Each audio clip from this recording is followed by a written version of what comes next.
जितना भी किसी आदत को आप छोड़ने की कसम खाओगे, उतनी ही वो आदत आपके अंदर मजबूती से बैठ जाएगी, उतनी ही वो आपको जकड़ लेगी। ये बात समझिए आप।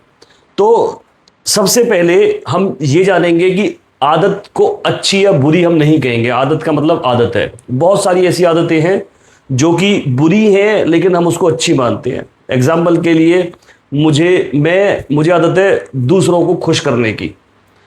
मुझे आदत है दूसरों के लिए जीने की। तो आपको लगता होगा ये अच्छी आदत है, ये बड़े महान विचार हैं। लेकिन इंसान जो दूसरों के लिए जी रहा है, जो दूसरों को खुश कर रहा है, वो अपना तो जीवन जीता ही नहीं है। तो फिर ये कौन सी अच्छी आदत हुई? तो हम बात करते हैं जिनको समाज बैड हैबिट कहता है, हम उस पर चर्चा करते हैं। तो फॉर एग्जाम्पल के लिए सीधी सी हम स्मोकिंग या ड्रिंकिंग को ले लेते हैं।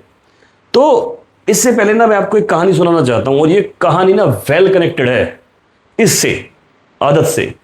एक एक ऐसा इंसान जिसमें ठीक ठाक लेवल के ऐब हैं, बुरी आदतें हैं, सब कुछ हैं। वो किसी एक बाबा के संपर्क में आया। तो वो बाबा के पास जाने लगा। महात्मा थे, कहीं आश्रम था उनका। उनसे टच हो गया, आना जाना करने लगा, बैठने लगा, टाइम बिताने लगा। धीरे धीरे धीरे धीरे उसने देखा कि उसकी बहुत सारी आदतें बदलती जा रही है। वो एक अच्छाई की तरफ चलता हुआ जा रहा है। टाइम बीतता गया, अच्छा बनता गया। उसकी लालच, पैसे की भूख, उसका गुस्सा, उसकी काम वासना सब कंट्रोल में आ गई। सब उसको अच्छा लग रहा है।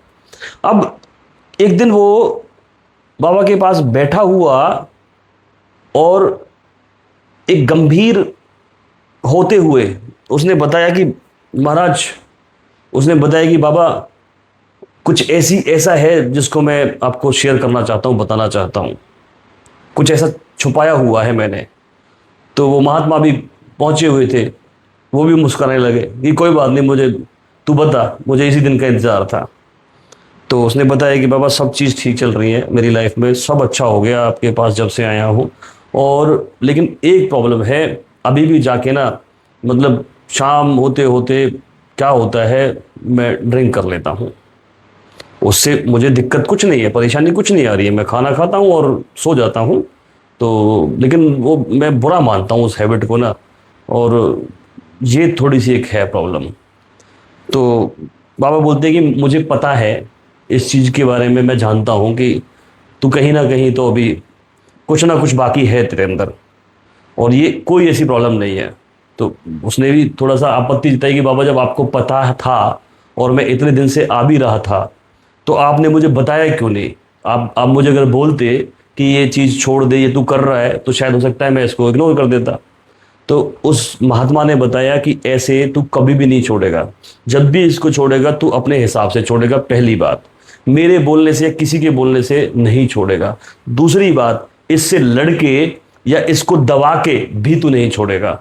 तूने करना क्या है, आज जाना है, और आज भी तू शराब लेके बैठ जाना है तूने, और अपने कमरे में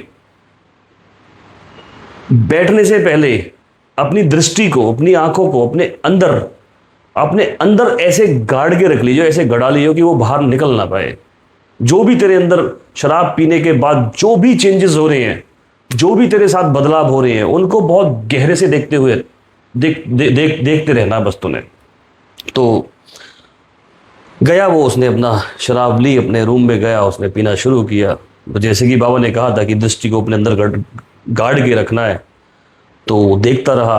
तो जैसे ही उसने एक पैक लिया तो कुछ होना शुरू हुआ, कुछ कुछ झंझनाहट शुरू हुई शरीर में। दूसरा लिया, फिर कुछ शुरू हुआ। तो उसने देखा कि उसके कुछ कुछ विचार कहीं दाएं बाएं, थोड़ा थोड़ा कहीं जा रहे हैं। उसको कभी कभी, जैसे ही वो और पीता गया, तो उसको कहीं ना कहीं कहीं औरत की भी उसको अंदर कामना जगी। और भी कई चीज़ें उसने देखी कि हाँ, ये अब मेरे अंदर जाके मेरे ब्लड में गई है, तो मेरा जो ब्लड सर्कुलेशन है वो भी तेज हुआ है, मुझे पसीने भी आए हैं, मुझे और झंझनाहट भी हो रही है, मेरा दिमाग भी कुछ घूम रहा है, सुन्नाटा सा भी आ रहा है, बेहोशी भी छा रही है। वो सारी चीज़ें वो देखता गया, और देखने के बाद वो जैसे ही और अंदर करता गया, उसको नशा हुआ ही नहीं। उसने पीने के बाद वो 2 दिन 3 दिन तक अपने रूम से निकला ही नहीं। और जब वो निकला, उसने पीने के बाद उस 2 3 दिन तक पी भी नहीं, रूम से भी नहीं निकला।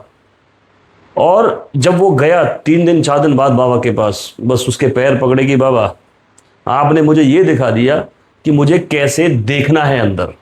और जैसे ही मैंने अंदर देखा, वो घटना घट गई। वो दिखाई दे गया कि कुछ नहीं है, ये सब वहम है, ये सब मन की चाल है। तो आपको ऐसा लगता होगा कि सिगरेट पीने से या शराब पीने से आप आपको आपका स्ट्रेस गायब हो रहा है, या आपको आपको अच्छा लग रहा है, आपका तनाव गायब हो रहा है। ऐसा कुछ भी नहीं है। तो आगे से आप जब भी सिगरेट या शराब पिए, जागरूक होके पीना है, आपको अवेयर होके पीना है। आपको देखना है हर एक कश जो आप अंदर लेके जाते हो, उसको ये देखना है ये आपको कितना कितना चैन दे रहा है। ये धुआं आपके फेफड़ों तक जा रहा है, फिर बाहर आ रहा है, इससे मिल क्या रहा है, कौन सा आनंद आपको मिल रहा है, क्या इससे मुंह में स्मेल बनती है, इससे मतलब इसको पूरा जागरूक होके ऐसी शराब को पीना है आपको। 1 दिन 2 दिन ये प्रैक्टिस करनी पड़ेगी। आप जब भी पियो, आप पूरा दृष्टि को अपने अंदर गड़ा के पियो। तो लिखा भी मैंने वही है। इससे इससे आप आपको फाइट नहीं करनी है, किसी भी आदत से आपको कोई फाइट नहीं करनी है, कुछ नहीं लड़ना, उसको एक्सेप्ट कर लेना, ठीक है यार मेरा मित्र है तू। लेकिन अब टाइम आ गया है कि अब हम दूर से ही अपनी राम राम बना के रखेंगे, ठीक है। तो दबा के या लड़ाई करके नहीं छोड़ सकते। होशपूर्वक जब तक आप अवेयर नहीं होंगे तब तक नहीं छोड़ सकते। और रूपांतरित, ट्रांसफॉर्म का मतलब है कि वो उस एनर्जी, वो ऊर्जा, उस ऊर्जा को आपको कहीं और रूपांतरित करना है, ट्रांसफॉर्म करना है। जब आप सिगरेट पी रहे थे तो आपने उस टाइम पे अपनी एनर्जी को वहां लगा रहे थे, तो अब कहां लगाना है, ये सोच में लगाना है कि उस सिगरेट से मैंने एक दिन, अगर मैंने 10 सिगरेट नहीं पिए तो मैंने अपनी ऊर्जा को रूपांतरित किया।